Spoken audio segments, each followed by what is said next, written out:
Discuss about orthopaedic health, कि हमारा ढांचा कैसा है और हम इसके लिए क्या प्रयास करें और क्या हम गलत कर रहे हैं, ये भी हमें जानना उतना ही जरूरी हो जाता है।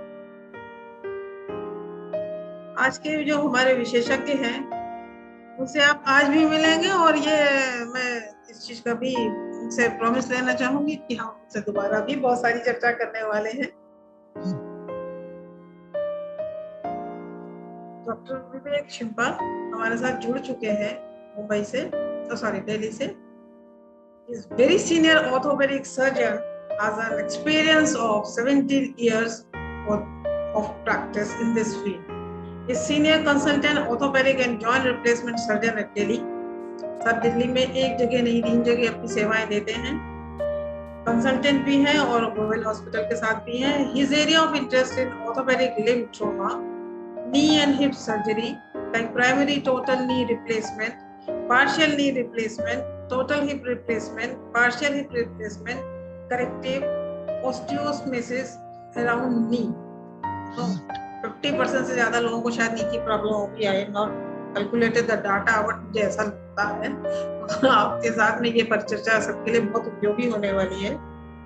और साथ साथ में क्या खाएं और कैसे मजबूत रहें और कितना खाएं और क्या ना खाएं, क्या सही चल रहा है क्या गलत चल रहा है, यानी उस ढांचे की सारी मजबूती के लिए हमारे साथ प्रस्तुत हैं SGPGI लखनऊ से very senior dietitian with an experience of 20 years, madam Rama Tripathi.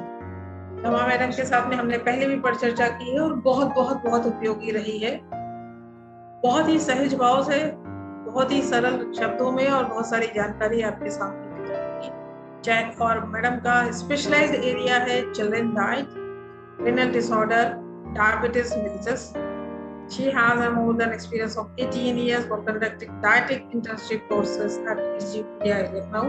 She is a clinical educator at IGNOU for various nutrition courses. IGNOU के courses यानी कि सबकी पहुंच तक। She has published various papers in national and international journals and also gave oral presentation in various events. Her articles are published in various newspapers and magazines.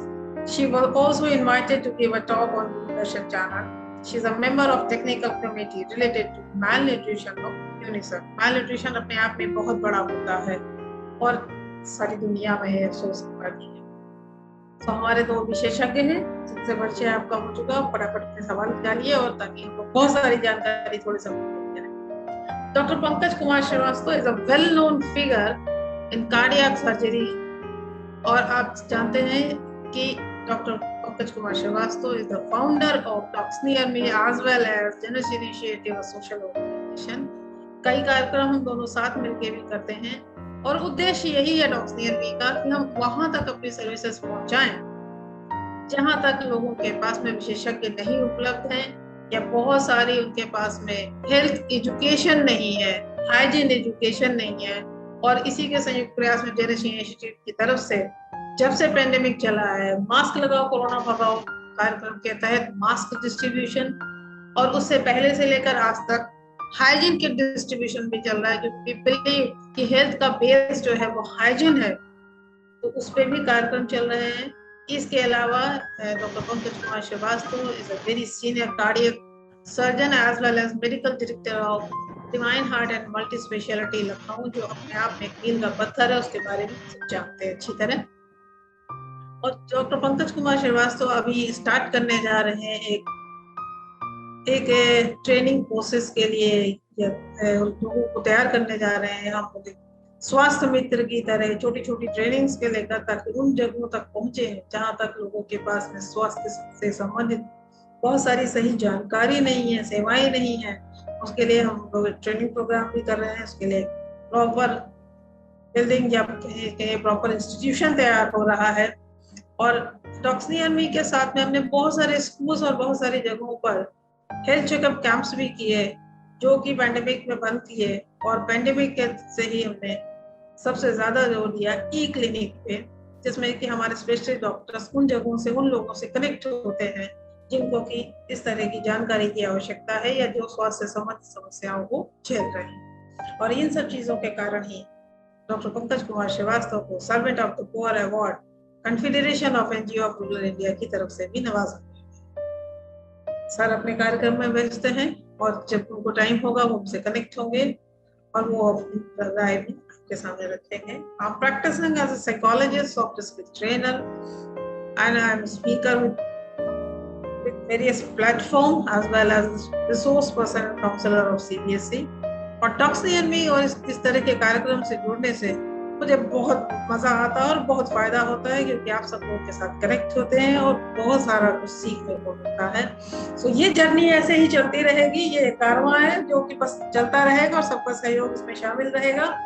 हमारे साथ में और लोग भी जुड़ चुके हैं और ये वो जानकारी है कि हमने किस तरह से ड्यूरिंग दिस पैंडेमिक एक हेल्पलाइन फ्री सर्विसेज चलाई, जिसमें कि मेंटल हेल्थ और फिजिकल हेल्थ दोनों पे काम किया। एक्चुअली जेनेस इनिशिएटिव टॉक्सियन में जो भी हेल्थ से रिलेटेड प्रोग्राम करते हैं, चाहे वो स्कूल हेल्थ चेकअप हो चाहे हेल्पलाइन हो, उसमें हमने मेंटल हेल्थ को भी इंक्लूड किया है, because no health without mental health का लेकर चलते हैं। दोनों इम्पोर्टेंट है और बहुत सारे अच्छे अच्छे विशेषज्ञों ने, जाने माने डॉक्टर्स ने सर्विसेज से लोग कनेक्ट हुए हैं, लोगों ने उनसे सवाल पूछे हैं, हम उनकी मदद कर पाए, तो बहुत सेटिस्फेक्शन भी आता है और कहीं ये भी समझ में आता है कि हमारी दिशा भी सही चल रही है। सो इस तरह से ये टॉक्सियन का परिचय आपके सामने है और कार्यक्रम को शुरू करेंगे। डॉक्टर विवेक चिप्पा, वेरी सीनियर ऑर्थोपेडिशियन, साथ साथ में रमा मैडम के साथ में मनोज, एकांश, शालिनी, आशीष, सिद्धार्थ, आप सब लोगों के पास में भी जो भी सवाल हो जरूर पूछिए और कैमरा ऑन करके पूछे तो ज्यादा मजा आएगा, ऐसा लगता है रूबरू बातचीत चल रही है। तो ये जो हमारी हड्डियों की कहानी है, मैं क्या सुनाऊं सर, आपकी तरफ फिर रुखसत करते हैं, सर को ही माइक पे इनवाइट करते हैं कि आप ये बताइए कि कितना बड़ा क्षेत्र है ऑर्थोपेडिक का, क्या क्या चीजें उसमें आ जाती है। ऑर्थोपेडिक में अब किस तरह से डेवलपमेंट हुआ है, तो मैं ये कहना चाहता हूँ कि ऑर्थोपेडिक भी अब एक सुपर स्पेशलाइज्ड ब्रांच बन गई है। सभी ऑर्थोपेडिक सर्जन्स के साथ में अब सुपर स्पेशलाइज्ड सर्जन्स भी आ गए हैं, जो कि स्पेसिफिकली कोई जॉइंट रिप्लेसमेंट के लिए स्पेशलाइज्ड हैं, कोई स्पाइन सर्जरी के लिए स्पेशलाइज्ड हैं और कुछ ऑर्थोस्कोपिक सर्जरी यानी दूरबीन के ऑपरेशन के लिए स्पेशलाइज्ड हैं। तो ये एक बहुत ही जनसाधारण के लिए बहुत खुशी की बात है कि जिस तरह से फॉरेन कंट्रीज में सभी ब्रांचेस सुपर स्पेशलाइज्ड ब्रांचेस आ गई, वैसी हमारे इंडिया में भी अब अलग अलग कोर्सेज अवेलेबल हैं, फेलोशिप्स अवेलेबल हैं। तो आपको ऑर्थोपेडिक के पोस्ट ग्रेजुएशन के बाद भी सुपर स्पेशलाइज्ड सर्जन मिलते हैं, जो कि आपको आपकी पर्टिकुलर स्पेसिफिक प्रॉब्लम है उससे रिजल्ट्स बेहतर होते जा रहे हैं।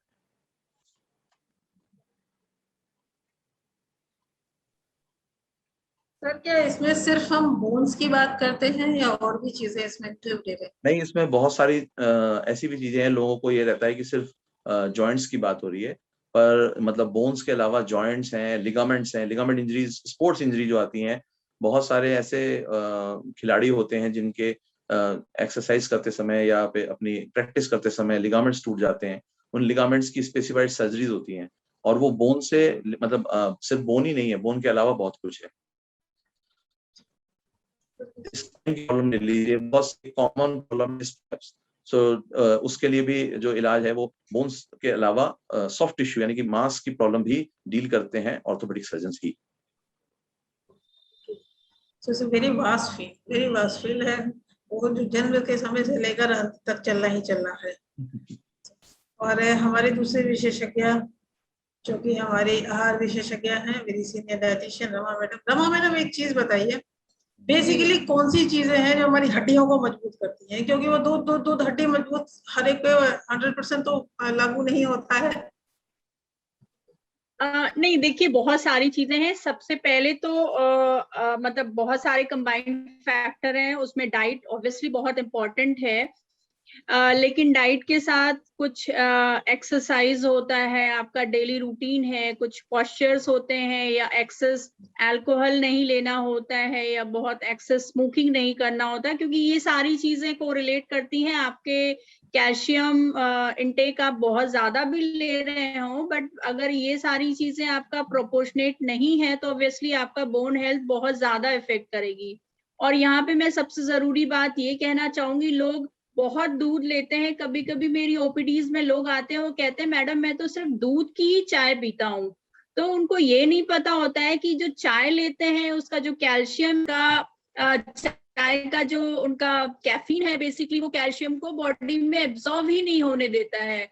तो इसलिए दूध या जो भी खाने का कैल्शियम है उसको आप लें तो उसका भी एक तरीका होता है। तो ये सारे फैक्टर्स होते हैं जो कि कैल्शियम का एब्सॉर्प्शन प्रॉपर नहीं होने देते हैं या फिर ओवरऑल बोन हेल्थ को बहुत ज्यादा अफेक्ट करते हैं। और यहाँ पर एक बहुत जरूरी चीज है जिससे शायद डॉक्टर विवेक भी बहुत सहमत होंगे कि जो हमारे धूप में बिल्कुल ना निकलने की आदत सी जो हमने बना ली है वो हमारी बोन हेल्थ को, ओवरऑल बोन हेल्थ को बहुत ज्यादा खराब कर रही है। और जिसका सीधा सा जो अर्थ है वो ये है कि एटलीस्ट हमें कितनी भी बिजी लाइफ हो, अगर हम वर्किंग डेज में नहीं सन एक्सपोजर ले पाते हैं तो एटलीस्ट हमें संडेज में या जो भी हमारी छुट्टी मिलती है तो 10 बजे से लेके 3 बजे के बीच एटलीस्ट मिनिमल क्लॉथ में कुछ घंटे अगर हम धूप में बैठे, सनलाइट से एक्सपोजर करें तो वो भी हमारी बोन हेल्थ के लिए बहुत जरूरी है अलोंग विद द डाइट। तो ये सारे फैक्टर्स हैं जो हमारे बोन हेल्थ के लिए बहुत जरूरी हैं। Very true, very true. Doctor साहब, आज का जो हमारा ये सेशन है ये ऑर्थोपेडिक का इंट्रोडक्शन है। फिर हम, जैसे आपने कहा सुपर स्पेशलिटी, तो हम भी कोशिश करेंगे कि बहुत सारे अलग अलग सेक्शंस पे हम लोग बहुत सारे लोगों से चर्चा करें और ताकि वो चीजें सारी क्लियर हो। बट अभी चूंकि आज हमने इसको स्टार्ट किया है और हमने पहले भी 2 सीरीज इस तरह की हुई थी, सीरीज सॉरी, तो वो बहुत अच्छा लगा। एक मतलब एक प्रॉपर कहना चाहिए कि एक ट्रेजर ऑफ नॉलेज जैसा इकट्ठा हो गया। तो इसीलिए अभी मुझे ये सबसे पहले हम लोग स्टार्ट करेंगे बच्चों से। बहुत सारी ऐसी बोन से रिलेटेड इश्यूज होते हैं जो जन्म के साथ बच्चे में आते हैं। देखिए, जो बच्चों की प्रॉब्लम्स होती हैं वो 2 तरह की होती हैं, एक कंजेनाइटल और एक डेवलपमेंटल। कंजेनाइटल का मतलब होता है जो कि उसके बर्थ से ही है, जैसे कि बच्चों के पैरों का टेढ़ा होना या स्पाइन में प्रॉब्लम होना। ऐसे बहुत सारी अलग अलग तरह की बीमारियां होती हैं जो बच्चों में कंजेनाइटल होती हैं। कुछ बीमारियां होती हैं जो डेवलपमेंटल होती हैं। सो ये बीमारियों के लिए कई बार बच्चा जो होता है उसको ये पेरेंट्स को नहीं पता होता कि किसको दिखाना है। वो यूजली पहले पीडियाट्रिशियन को, जो बच्चों के डॉक्टर होते हैं, उनको दिखाते हैं और जब वो कुछ कहीं से उनको लगता है तब वो फिर वो डॉक्टर के पास भेजते हैं। तो मैंने जैसे बताया कि स्पेशलाइज्ड फील्ड आ गई, पीडियाट्रिक ऑर्थोपेडिक सर्जन्स होते हैं, वो लोग उन चीजों को डील करते हैं। उसके अलावा जो बच्चों में, जैसे अभी डॉक्टर साहब ने बताया, हमारे डाइटिशियन डॉक्टर साहब ने, कि धूप में ना निकलना, उसी तरीके से जो अभी पिछले 2 साल कोविड आया है या उससे पहले भी बच्चों की जो ग्रोथ है उसमें प्रॉब्लम ये आती है कि बच्चे अब बाहर खेलना कूदना उनका कम हो गया है और धूप ना निकलने की वजह से विटामिन डी डेफिशिएंसी एक बहुत बड़ा फैक्टर उभर के आया है। जैसे यूरोपियन कंट्रीज में मौसम जो है धूप का नहीं होता है तो वहां पर विटामिन डी डेफिशिएंसी बहुत ज्यादा है। उसी तरीके से हमारा इंडिया भी अब एक एंडेमिक रीजन बन गया विटामिन डी डेफिशिएंसी के लिए, और मोर देन 60-70% लोगों में अगर विटामिन डी टेस्ट कराएंगे तो विटामिन डी कम आएगा। सो विटामिन डी ना मिलने से भी एक बहुत बड़ा फैक्टर है कि सबको विटामिन डी लेना चाहिए और उसके लिए सही सलाह हड्डी के डॉक्टर या डाइटिशियन है उनसे मिलके और जरूर इसको बूस्ट करना चाहिए, क्योंकि जो अब एक बड़ी प्रॉब्लम उभर के आ रही है बच्चों में, विटामिन डी डेफिशिएंसी काफी बढ़ के आ रही है, क्योंकि बच्चों का भी लैक ऑफ एक्सरसाइज है या फिर न्यूट्रिशन की प्रॉब्लम्स हैं या फिर बाहर धूप में वो जा ही नहीं पाते हैं, तो उस वजह से उनमें भी विटामिन डी कम होने लगा और उसकी वजह से उनके ग्रोथ डिस्टर्बेंस बहुत जल्दी दिखते हैं। तो विटामिन डी हमारी जो बच्चों की हड्डियों की ग्रोथ है, यानी जॉइंट्स पे जहाँ पे उनकी हाइट बढ़ती है, तो उसकी वजह से उसमें जो ग्रोथ प्लेट में डिस्टर्बेंस आते हैं उससे उनके घुटने टेढ़े हो जाते हैं कभी, या एल्बो टेढ़े हो सकती हैं, स्पाइन में टेढ़ापन आ सकता है। तो ये सब इश्यूज, इस तरह के बच्चे आजकल ओपीडीज में बहुत देखने को मिल रहे हैं जो पहले नहीं देखने को मिल रहे थे। तो इस तरफ जरूर ध्यान देना चाहिए सभी पेरेंट्स को कि अगर बच्चों में आप प्रॉपर न्यूट्रिशन जरूर दें, बच्चों को खेलना कूदना बहुत जरूरी है बच्चों का, और विटामिन डी भी सप्लीमेंटेशन आजकल सभी को जरूरत है। तो जैसे बड़ों को जरूरत है वैसे बच्चों को भी जरूरत है, तो वो जरूर एक बैलेंस बना के रखें।